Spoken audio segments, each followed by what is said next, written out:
Ir a tomar un café es un ritual que va más allá de la bebida. Es un refugio del clima, un alto en la rutina, un momento de disfrute, pero fundamentalmente la excusa para que dos personas se encuentren, donde el café termina siendo secundario y lo que vale es ese encuentro y esa conexión que se genera.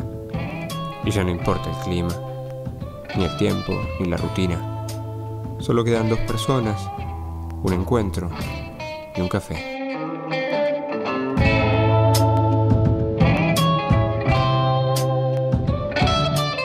Gracias, doctor, por venirse a tomar un café con nosotros. Sabemos que tienen muchísimas actividades. Me decía recién la cantidad de causas que andan dando vueltas a través de sus manos. ¿Cuántas eran más o menos? Aproximadamente 50.000 expedientes. 50.000 expedientes que esperan una firma, una resolución, un dictamen. Debe ser una presión fuerte, ¿no?, con la que se convive. Sí, pero bueno, uno tiene muchos años ya en la profesión y está acostumbrado. Sí, ¿no? Sí. Y el hecho de dar notas y salir en cámara y de, no sé, aparecer por las radios, ¿es también para los jueces federales, como en su caso, una parte del trabajo, como una obligación, o no necesariamente? Bueno, había dos teorías. Una antigua que decía que los jueces solo se expedían por sus sentencias, sí, y otra más moderna. Ahora completamos. Sí, ¿Qué va a tomar? Un café en jarrito con crema. Y un café chico, por favor. Gracias. Y le decía, y otra más moderna, que lo ha dicho la Corte, que los jueces tienen la obligación de explicar el contenido de sus sentencias. Esto interpretándolo en un sentido restrictivo, es decir, cuando se trata de fallos que tienen una repercusión muy grande, no para los casos que afectan solo a particulares, sino claro, a una masa de gente mayor, para tratar de traducir a términos más, digamos, comunes el contenido y el alcance de la sentencia, sí, ¿no? Pero tiene que ser, entiendo yo, excepcional. ¿Y usted está en esa segunda? Sí, yo creo que los jueces, cuando son sentencias donde a veces periodísticamente no se interpreta correctamente o hay interpretaciones malintencionadas, bueno, es bueno que el juez de la cara diga, bueno, lo que tal sentencia quiere decir es esto, ¿no es cierto?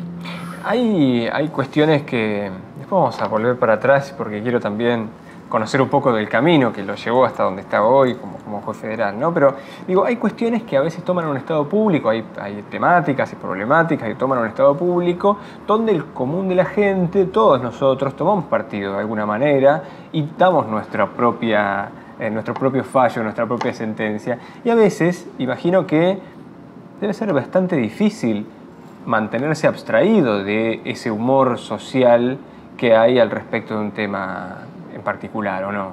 Sí, es verdad, pero bueno, es la obligación del juez hacerlo. Es decir, no dejarse guiar por los humores sociales, porque nosotros no respondemos, digamos, al humor social, sino a la justicia y a la verdad que surge de la cuestión que tenemos que resolver.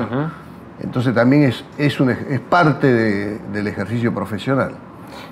Dos palabritas no menores, justicia y verdad, ¿no? Es como el insumo con el cual trabaja, ¿no?, cotidianamente. La justicia y la búsqueda de la justicia y la verdad. Dos conceptos muy difíciles de asir, ¿no?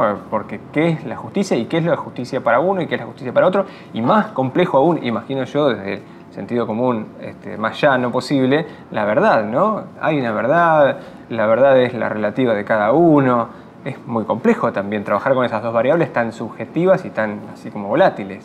Sí, por supuesto, ¿no? Hay una verdad y hay un concepto de justicia como un ideal. Por supuesto, como toda obra humana, es dentro de lo humanamente posible, porque si no seríamos dioses o ángeles, claro, ¿no es cierto?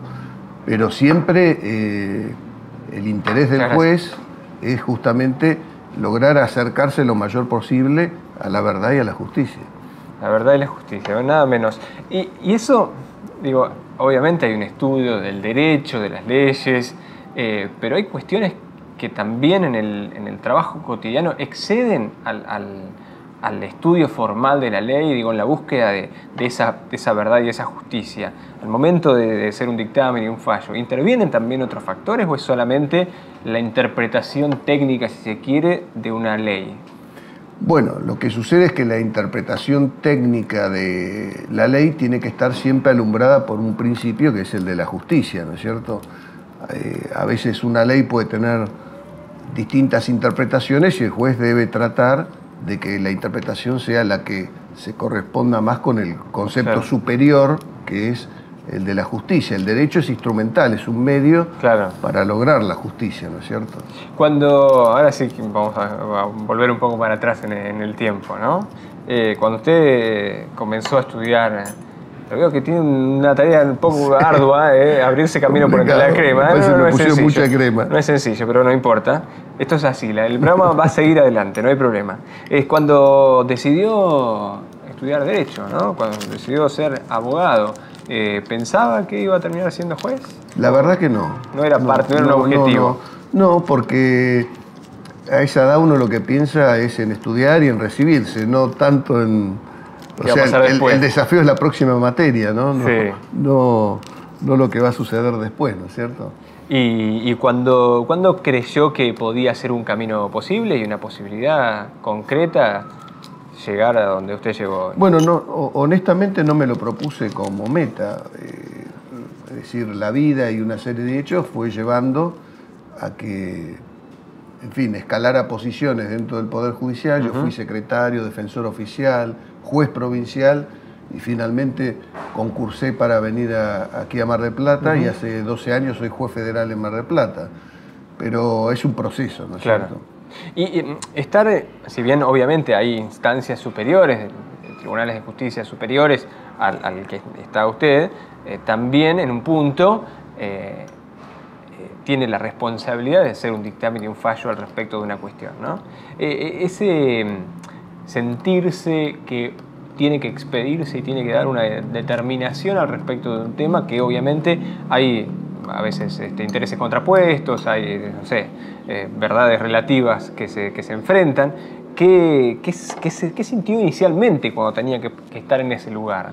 De determinar cuál era la verdad y cuál era la justicia. Bueno, como le decía, primero los valores que uno trae de antemano, ¿no es cierto? Es decir, el valor de querer ser honesto, ser justo, eso es fundamental. Ser independiente, cosa que hoy está bastante cuestionado, ¿no es cierto?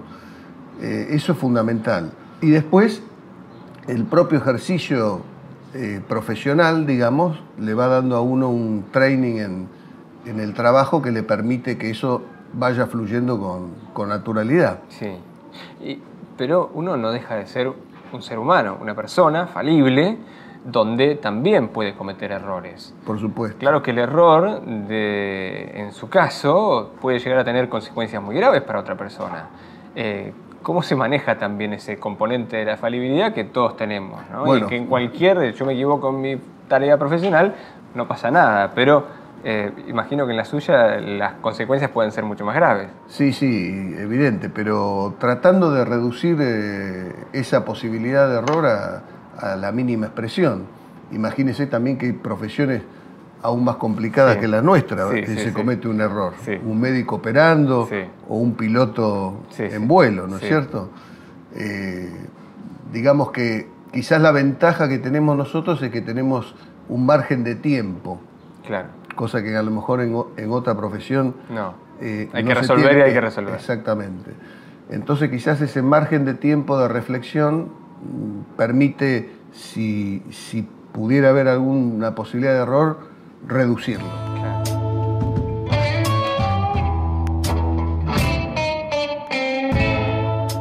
Un mundo nuevo es posible. Cambiar es hacer las cosas bien. Cambiamos Mar Chiquita. Carlos Ronda, intendente. Hace 2 años, Cristina me eligió para conducir una oficina de ANSES. Ahora te pido que me elijas vos para que seas concejal conmigo.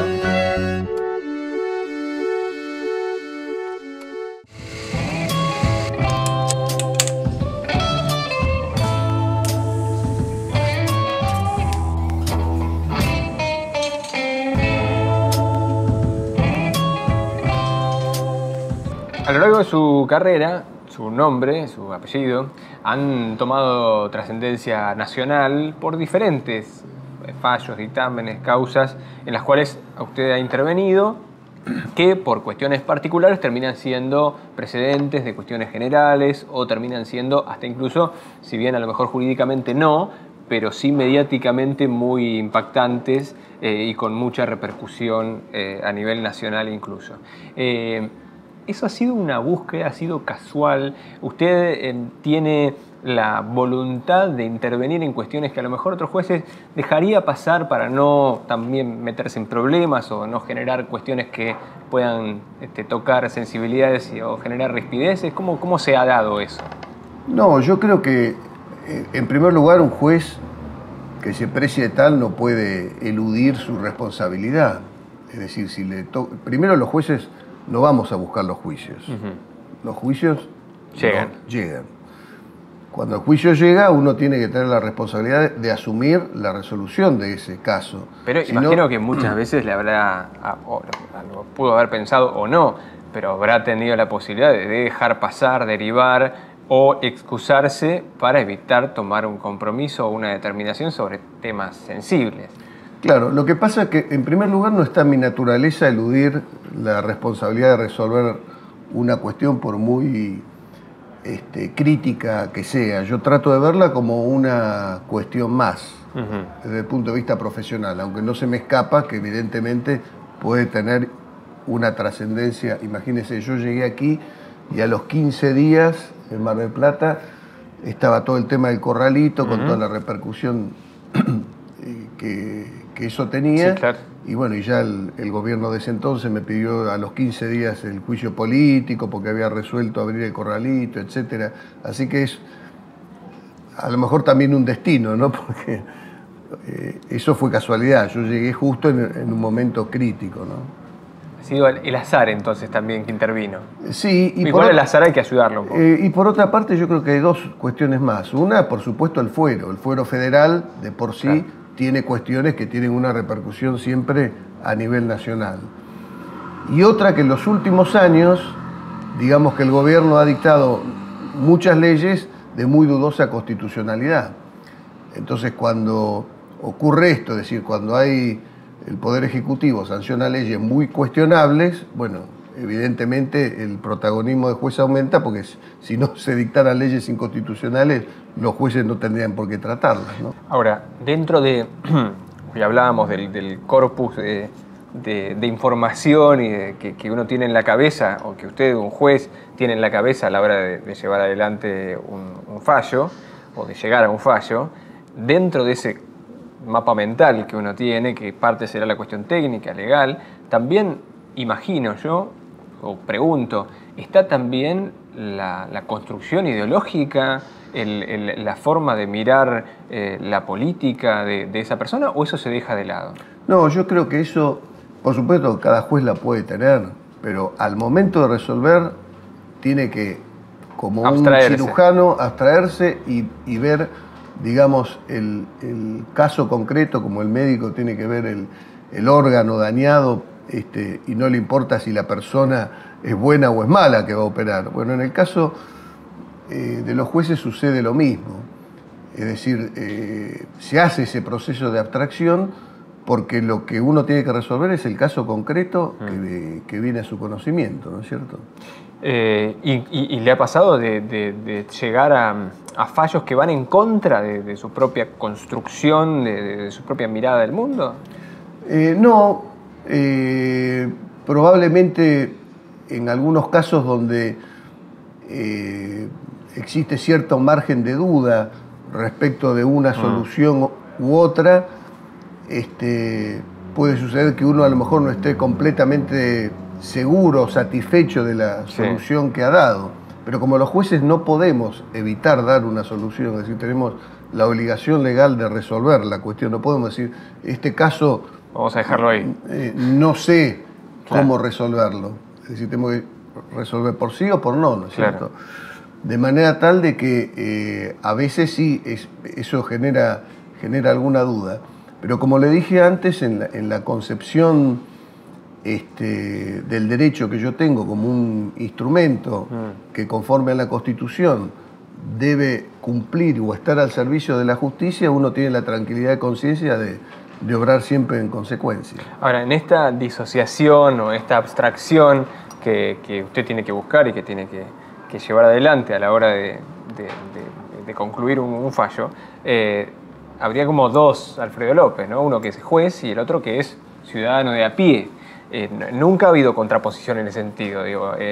A ver, ¿cómo decirlo en términos casi políticos? Digo, a lo mejor usted llega a un fallo que es opositor y luego el Alfredo López, ciudadano, está apoyando determinado proceso político. ¿No le ha pasado también de tener esa disociación entre una mirada y la otra? No ha pasado por lo siguiente. En primer lugar, un tema sería el que hablamos recién, los casos dudosos que a uno sí le pueden quedar, sí, ¿no es cierto? Pero uno los tiene que resolver. Pero en general, como la búsqueda en definitiva es de la justicia y el derecho tiene un contenido de sentido común, uno a veces dice, bueno, usted habrá visto a veces repercusión en los medios de un fallo y dice, ¿cómo se puede resolver esto? Claro. Esto no tiene sentido común. Bueno, el derecho tiene un contenido también de sentido común, dentro de la ley, dentro de las normas, la jurisprudencia, etc. Y yo creo tener, o busco tratar de tener sentido común. Claro. Entonces, en general, esos fallos tan, a lo mejor, tan críticos, de tanta repercusión, vamos a poner un ejemplo, el Corralito, en definitiva era devolverle la plata a la gente que la puso en un banco. O sea, coincide el sentido común, más allá del gobierno que sea. Sí. O sea, lo lógico es que la resolución de juez sea que se le devuelva la plata a la gente que la depositó, por ejemplo, ¿no? Para dar un caso.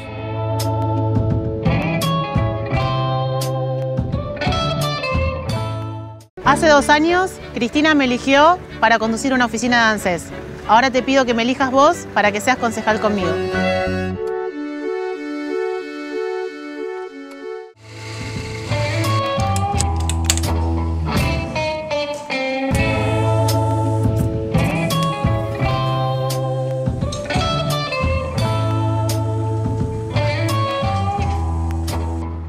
Cuando usted mencionó el tema del Corralito, el caso de la 125, hay varios casos más, unos cuantos casos más que han tenido repercusión nacional, y en algunos casos lo que aparece es la contraposición entre el derecho del individuo, no me quiero meter en un tema, por supuesto, que me excede totalmente, ¿no? Y sí, yo sí lo hablo bien desde el sentido común o desde el llano. No, pero está bien, porque el derecho se tiene que interpretar y ver desde el punto de vista del sentido común. Y la gente llana tiene que entenderlo. Si no estamos complicados. Claro, y esto viene a cuento de por qué los jueces a veces tienen que dar explicaciones en fallos como estos que estoy hablando, donde a veces cierta opinión pública puede estar contaminada por cuestiones políticas y no por el sentido común. Volviendo a lo anterior, decía, a veces hay contraposición entre el derecho individual y el bien común, digo, ¿no? En el caso del Corralito es el derecho de cada uno de recuperar sus ahorros y, bueno, contrapuesto al bien común de un sistema financiero que colapsaba si es que todo el mundo buscaba recuperar sus ahorros, ¿no? En ese choque, en esa contraposición de derechos, ¿no? Es difícil abrirse camino, ¿no? Y encontrar dónde está la verdad y la justicia, ¿no? Volviendo al principio, en lo individual o en lo colectivo.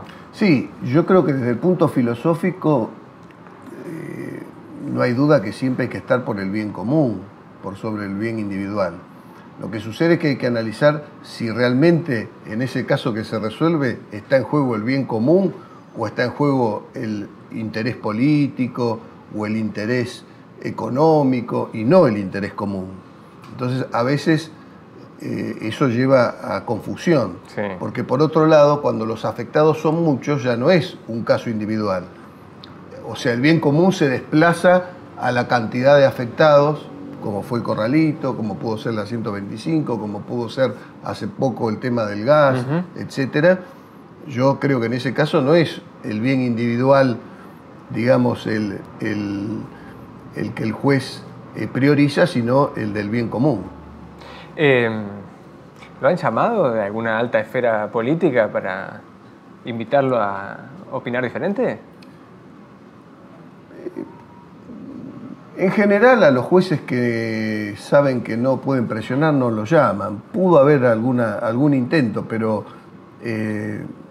prácticamente le diría que no. ¿Y le gustaría en algún momento, o no sé si en este momento de su vida, en otro momento de su vida, o lo han tentado a dar el paso e intervenir en política concretamente? ¿En política partidaria? Si No. ¿No se lo han ofrecido? ¿No le interesa? No me interesa ni me han ofrecido.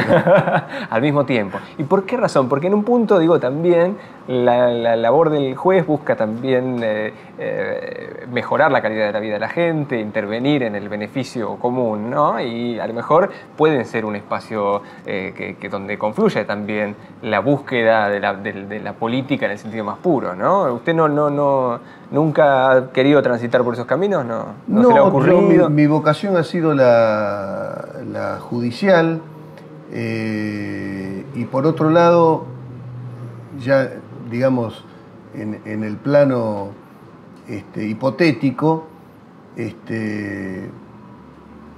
la política es bastante complicada desde el punto de vista de guardar la honestidad, la honorabilidad, la decencia, etcétera, ¿no? Está bastante salpicada y pareciera que uno no encajaría mucho en ese lugar. ¿Y la justicia todavía, usted que está desde el lado de adentro y que ve también en sus pares, es todavía un reservorio donde usted cree que está mejor preservado eso? Yo creo que sí, creo que no en su totalidad, pero en un porcentaje, por lo menos, que ha impedido, digamos, el avasallamiento de derechos en forma escandalosa, creo que hay una reserva importante, no lamentablemente en su totalidad. ¿Y si hay alguna solución para que esto se pueda hacer, digamos, que la justicia sea más independiente, más limpia y más en la búsqueda del beneficio común? Imagino que será de adentro para afuera, nunca de afuera para adentro. Será la propia justicia la que deberá actuar. Lo que pasa es que es complejo el tema, porque el sistema de designación de jueces no es autónomo, o sea, no es que los jueces se designan a sí mismos, que puede haber una autodepuración judicial, porque el sistema, no me quiero extender mucho, pero interviene el Consejo de la Magistratura, el Senado, el Poder Ejecutivo. Exactamente. Entonces es bastante complejo lograrlo, ¿no? Pero yo creo que una parte importante del Poder Judicial ha sido, en estos últimos tiempos, un freno a un avance, digamos, del Poder Ejecutivo para, digamos, liquidar, por decir así, cualquier posibilidad de independencia judicial. Se nos termina el programa, se nos ha volado el programa. Le voy a dejar dos regalitos por acá. Uno, este es de consumo personal, familiar, como usted quiera. Gracias. Unas cositas dulces como para que pueda disfrutar. Y otro regalito, que si quiere lo puede compartir con nosotros. El otro no se lo vamos a pedir que lo comparta, sí compartirlo en cámara, el contenido de esa foto. La bolsita la dejamos por acá. La dejamos por acá para que no nos tape. Cuéntenos quiénes están ahí en esa foto. Bueno, sí, esta es una fotografía reciente. Es mi hermana y mi madre, que cumplió 90 años, que tiene un padecimiento mental, y bueno, fue para mí emotivo poder viajar a Buenos Aires y compartir ese momento hace muy poquito. Bueno, ahí queda el recuerdo entonces para que lo pongan en alguna pared, Perfecto, si es que quiere. Muchas gracias. Doctor, muchísimas gracias por su tiempo, por favor. hasta cualquier momento.